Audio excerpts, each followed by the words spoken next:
Today on Endures, I am joined by Nook, who is going to have a conversation with me about legacy from a slightly different angle to what we normally talk about. So, Nook is the founder of Adios, which is an end of life planning platform.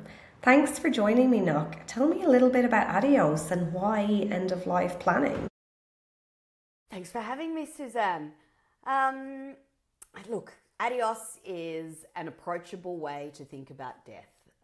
It breaks it into really five simple categories based around your finances, legal, health, memorial, personal. It's made to be approachable, to break it into bite-sized pieces. And it is developed to address the elephant in the room, I guess, is the easiest way to state it. We are all going to die. And it's easier to plan for that now while we are still bright-eyed and bushy-tailed. And of course, these plans will change. But to have an understanding, to have the conversations, to allocate the roles, to make some decisions, just is such an important thing, a gift that you can give the people that you love. It is definitely something. You mentioned the elephant in the room, and before we came on, you spoke a little bit about avoidance. It's almost like a skill set we teach people in leadership to have these difficult conversations and have them at the right time. It's like your life is improved by the quality of the conversations that you're willing to have. It sounds like Adios in a way almost facilitates this. But it's obviously a real passion project for you. What inspired you to set it up? Well, like most people, I had to experience death to understand not only the emotional and difficult part of that, but the administrative part of death. And man, you don't know about it until it is upon you. And I thought, my God, am I an idiot? How did I not know about any of this? And so I just started asking people. I just started saying, do you know what the role of an executor is? And I found out that very few people knew. And it is a responsibility, and you need to make sure the right person is chosen for that job. And so I went through 2 hellish years of sorting out my dad's estate. And, he had a will, power of attorney, had everything there. But it was still 2 years of getting things signed by a JP, submitting a death certificate to every goddamn institution. I felt like Oprah. Here, you have one, you have one, you have one. Which is just stuff you don't know, and I thought, God, we can do this better. There's got to be a way to improve the status quo. And so Adios was born because I think people avoid it because it's sad. The idea is sad. And I was lucky enough when I was like my very early 20s to be in Mexico City for Dias de Muertos. I saw your earrings. Yeah, it was Day of the Dead, right? And I knew nothing about that at the time, and I was blown away by the festive, fun way they approached death, So one day a year, it's a ritual, it's a tradition, and they come together and they do the things that their loved one loved doing. They're drinking the whiskey, they're dancing, they're wearing their favorite colors. It was quite beautiful, and I thought, when I started with Adios, and it obviously wasn't called Adios when I first started, it was called the If I Die folder, which is what my mum used to call the folder she kept in our drawers. She used to have an If I Die folder. It had a birth certificate, passports, these sort of things. So it's not that it hasn't been around. Most families or people that have parents in their 80s probably have a folder somewhere that's got all those details. So If I Die folder became Adios because I just thought that's a fun way to approach it, I guess. Does that make sense? It's like that Love Actually. I think it's the opening scene, isn't it, where they're at the funeral and they have the Bay City rollers and they're coming down with, yeah, she planned out the funeral. I have so many questions. I mean, even the logistical questions. I'm listening to you talk and I'm thinking, when my husband and I did our wills and our enduring power of attorneys, and obviously you do them when we're, relatively young, I guess. I don't really want to pass away anytime soon, as nobody does. But because he has quite a small family and a lot of my family are overseas, there was certain roles that we could only allocate to people in Australia, and there was, yeah, I still feel quite in the dark, I guess, around it. So I feel like I need to look at Adios. But you're dealing with obviously all that admin at a time that you're already grieving. It is the worst possible time to be dealing with that admin, to be looking for documents, like title deeds to houses or share certificates, things like that, where you don't even you don't even know what's happening. You're in this surreal period where you're just sort of living in a bubble, and then there's people calling you to say, "Oh, we need the HIN number," or "We need to sign that title over to your mother, but your mother's not well, so then you have to do the administration." Do you know when my mum died a bit over 12 months ago, and obviously I was pretty organised. We had everything sorted, but for the processing of the death certificate, the funeral director called me and he said, "Oh, hey, Nook, I just want to double check your mum's birthday because on one document it says this and on the other document it says this." And I was like, "Oh my God, which one is it? Which one is it?" And I knew which one it was, but I just said to him, "I just have to double check that. Sorry." Hung up the phone, called my sister, said to my sister, her birthday's this date. And yeah, and I was like, "Great, thanks, bye." So even when you know the information, and my mum's death wasn't unexpected, she'd been unwell, it's not, but just the brain is not, it's not there. So anything you can do for the people you love to make that process better is just, it's just a really generous gift, and I guess it comes down to, if you have things organised, important things stay important. Conflict, regret, guilt, all of those things that are reduced to whatever minuscule. Whereas when there is nothing in place, then people are going to argue because they're looking at it from their perspective, the individual's perspective. And I think that's a really important thing to consider.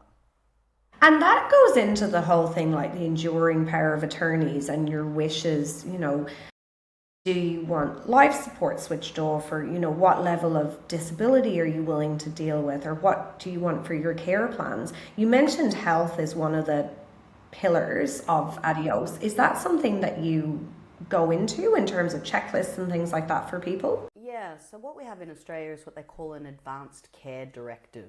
And that talks about the amount of, well, the degree of medical intervention that you're happy to take, under which circumstances too. It's a values-based questionnaire. So it says things like, if I am unable to recognise my family members, I would find this bearable, unbearable, unsure.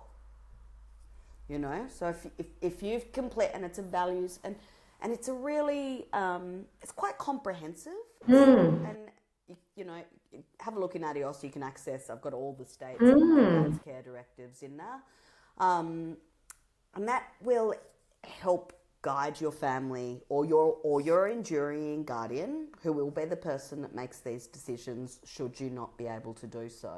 That'll help them understand to what degree you want any sort of assistance in those later stages. You do want to be fed through a tube. bearable, unbearable, not sure. These are Yeah. things that, and health is also not just around that, but it's also about uploading those records because we have genetic health issues, right? So if when I'm 90, have some sort of eyesight degeneration, then my family will know that that is in our history, and this is something we Mm. should maybe look at a younger age, start addressing your eyesight, or I'm not a doctor, but there's a lot to be said for keeping a record genetically of illness and things, diabetes or um, dementia. These things are somewhat genetic, and these are things that when we know more about it historically, when we have more of an understanding of the disease, we can maybe look at improving it for the generations to come. Well, with the genetic testing for dementia, so the APO3, 4, and the 4, etc. So I believe that Chris Hemsworth actually has the highest chance of dementia. And that's why he's gone on this whole journey. I don't know if you've seen some of the shows he's done on TV around longevity and stress management and looking at all the biohacks like the ice baths and how to be courageous. And yeah, so I think that was a big part of why he went on that, what was it called? I think it's Limitless. Yes. Why he went on that journey, because there is a degree of it that can be potentially preventable through lifestyle medicine and diet and all of these things that we can put in place. That's actually a big reason we have hyperbaric oxygen therapy in the clinics. One of the big reasons for that is the dementia prevention and the brain health piece.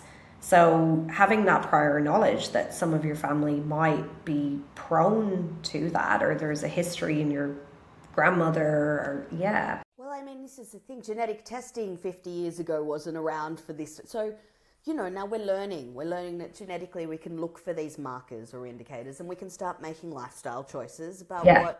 what we could do to reduce or improve the situation. So, yeah, I think from a family tree perspective, Adios could also be a great thing, Mm. It could be helping your future generations understand their well-being. I think that specificity as well is really, really important. And that's coming from a healthcare background. I think a lot of people assume, and even in a leadership background, we assume that people are going to behave like us. And as you mentioned, siblings, whole families can argue over things that probably vary from the trivial, like the music at the funeral, to how the will is divided. And yeah, I think that's really important. Do you have any Yeah, I think specific instances or stories around that where Yeah, so I think there's things to consider here that influence the conflict, right?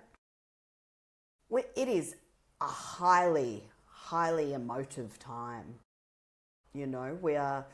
So I know one family, two sisters, who didn't speak to each other from the planning of the funeral until many months afterwards because they argued over what their mother should be wearing in in the casket, mm, which just seemed like I'm listening to this from the outside, going, God! And they were close. They were yeah, really close yeah, sisters, and thankfully they found their way through that. But there was a couple of months where they probably really needed to support each other. Like it was a really bad time for them to have that fractured relationship, and that's something we don't ever think about. Like, what do I wear when I die? Like, how am I yeah, going? What's my? But if you can make that little choice, you make yeah. that one choice and say, I want to be in my pajamas with my Uggies or whatever. It just It's takes one away, less decision someone else needs to make. it takes away that potential conflict Yeah, between the people you love. yeah, yeah. Okay, so that's something really silly and trivial. Mm. And music at a funeral is another one that has come up as, but then you get to the more icky things of estates, and there's a whole lot around that we need to learn about. So, for example, people go, oh, I'm going to cut so-and-so out of my will. Well, let me tell you, you can't. You can't just cut somebody out of your will. There is a thing called family provision. And if you decide that you are going to cut your eldest child out for whatever reason, they have the grounds to contest that. That will go to court and it will cost you $60,000 at a minimum. And that money comes out of the estate. Mm. You know, so let's be educated. Let's learn these things and not make these silly, rash dynasty. You know, it's like watching Neighbours or something. Yeah. It's just ridiculous because we don't know. Nobody knows until they're stuck in this situation. So let's just learn. Let's just build. You know, it is the elephant in the room. It is happening. No one's getting out of here alive. So let's do it the right way. It's like the TV shows in the States where they get fired and they pick up their box and they leave straight away. And you go, what? That doesn't happen here. So how do you recommend that people use it? So is it a recommendation that they would always open up those conversations with the people closest to them, or it's something almost like a digital version of, you know, the folder that your mum had, or what are the different ways that people can use it? I guess particularly taking into account people's different family dynamics and comfort levels with discussing. Locations, you know. Like sometimes you can have this conversation with someone in person because they're there. But other times these people might live on the other side of the country, the other side of the world, you know. They're not easy conversations to have. So, look, it's a digital platform, and I guess it is a digital version of that folder that my mum used to have, except it has the tabs in there that tell you what documents need to go into which part of the file. But the thing about Adios that is, I think what pleases me the most about it is that you invite your amigos in. So you've got your plan, and then you invite your amigos. You send them an email and say, hey, amigo, my sister, my husband, my child, you've been invited into my memorial plan. And then they can come in, they accept the invitation, and they can see what you've got there. I want to be buried in my pajamas and Ugg boots. Yeah. Okay, tick. And you can share that with as many amigos as you need to. But, you know, if you're financial or you're legal, you might invite your lawyer or your accountant. So it's about creating a community around the individual, because when that individual's gone, the support is really crucial, you know, and people understanding their roles and knowing that that's okay. They shared their financial stuff with the accountant and their husband, and it's visible to all. Everybody can see who's got those permissions, and I think that's the other part. It's all so hush-hush, our plans around death. Yeah. I don't want anybody to see my will. It doesn't matter if they see your will. Nothing's changing it. It's a legal document. It can only be, you know, to the Supreme Court as a hard copy. There's no digital version. People are sneaky about things that they don't need to be sneaky about. Yeah. I think that's because they think it's taboo to talk about. And that comes back to that conversational piece as well. Like often when we delay having these conversations or we shy away from it because we imagine people are going to behave in a certain way, it makes it more and more hard. I love that thing of you actually answered a question I had around how it integrates with the normal things we would do, right? Like the wills and so on. What about digital footprint? What about things like your passwords for social media, your emails, like just your passwords for everything? Massive. It is massive, and it is a minefield, right? So you think about just your phone, right? Everything's on our phone. Yeah. And now we've got face scan. So nobody even sees us put a PIN code in. That contains so much information, and if you get hit by a bus and nobody knows how to get into your phone, then it's years.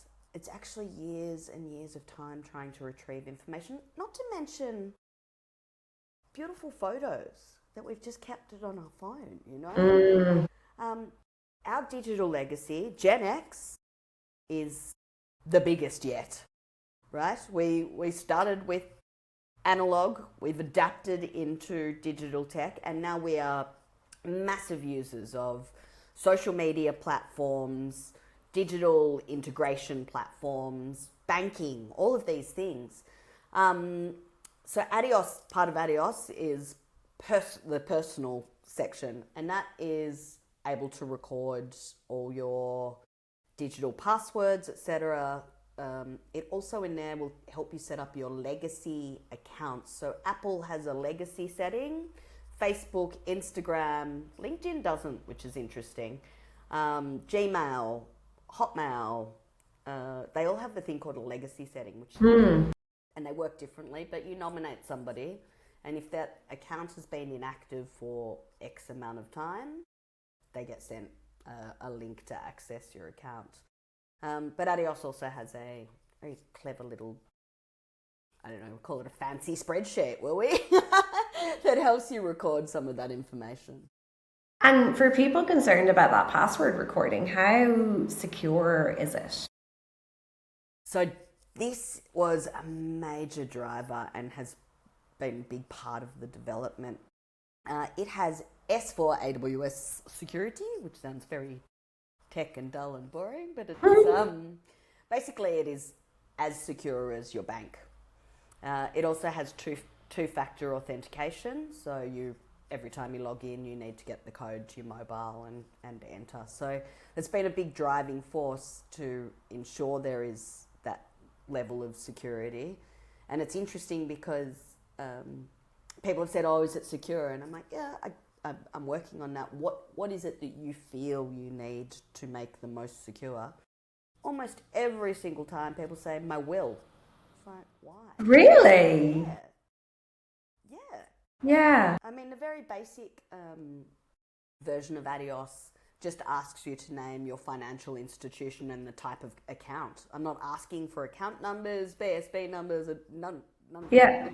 And that's all you need. Like if you're the executor and, you know, I die, you're the executor, you can go to the Commonwealth Bank and say, this is the full name, this is the date of birth, and she had a savings account here. And that's enough for them to start working on the...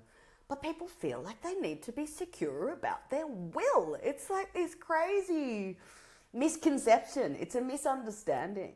Yeah, because I would have thought my financial detail. I don't know what that says about me. No, I mean, that's what makes sense. Insurance details, financial details, all of those things. And also, regardless of all of those things, personal information, your ID, like identity theft is an issue. So Yeah, of course. Yeah. Your name, a copy of your passport, a Medicare card, a date of birth, all of that in there, then that is something we really want to secure. You know, we don't want somebody in Albania opening a bank account and going bankrupt under Nook O Dea. We need to make sure that that is all very, very secure. But the one thing that people talk about is securing their will, which says to me, we just don't know enough about this whole process.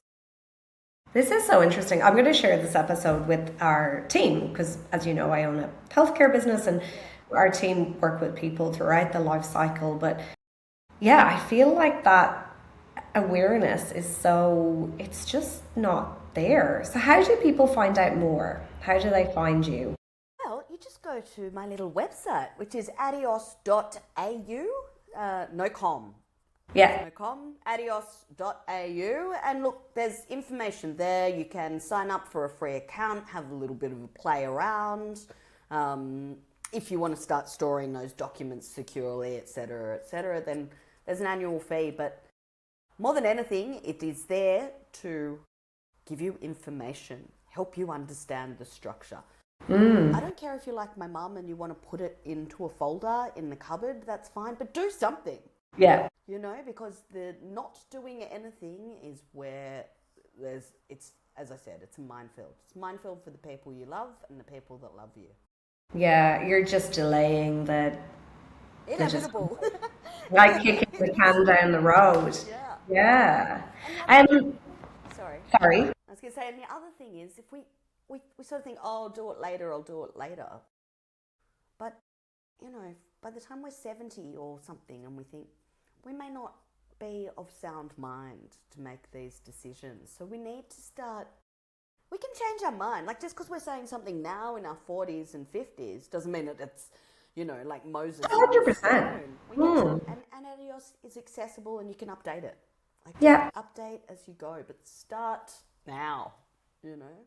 Well, it's all the things that we work for, isn't it? And, I think even if you have a mortgage, it's, well, how do I protect my partner or my kids or my team, or like with my business, like what do I want to have happen to it? There's so many things to factor in. And I think rather than, sometimes when you start down the path of actually taking action, it is a lot easier than imagining all the terrible things that could happen that may not. Yep, Yeah, absolutely. like the elephant sandwich. Yeah. So thank you so much for joining me today, Nook. So as we spoke about before, the question I ask all of my guests is about legacy. So if there was no barriers, what's the legacy that you'd like to leave? I think my legacy is probably something that I see as a spiritual thing. I think we get one roll of the dice. Life is one go, and we need to take chances, and we need to enjoy it. And my legacy would be go and live your life, go and do your thing, have fun, take risks. I want people to think of me and think, oh, that's right, she went base jumping at age 90, She decided to take up street luge. My legacy is, you'd like to think you can control your legacy. And that's probably hard to confirm. But I want my legacy to be that of somebody who loved life and loved people that loved life and did everything they could to extract the last little bit of juice out of this little bleep we get on the earth. I love that. Have you read Bronnie Ware's The Regrets of the Dying? No, but I would Oh, totally well, that.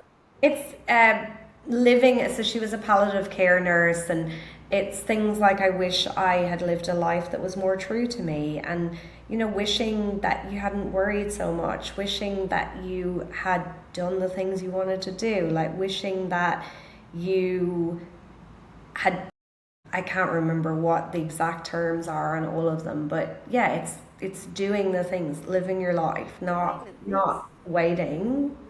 Yeah. I think we all get a bit scared about, oh, okay. This is like it's the old adage of nobody is on their deathbed saying, God, I wish I'd worked harder. Yeah. Spent more time at the office. Mm-hmm. Yeah. Or, I wish I'd bought that bigger car at that time. Yeah. Totally. Yeah. So glad I have that Ralph Lauren suit or whatever. Yeah. Yeah. But not So that true. I don't love a Ralph Lauren suit. They look amazing. It's great. That's what you value, isn't it? But yeah, that's super cool. I'm definitely going to go and check out Adios. Thank you so much for joining me. And I'll pop it in the show notes as well. Great. So if anybody would like to check that out. Thank you. Chat with you. Thank you, Suzanne. You too.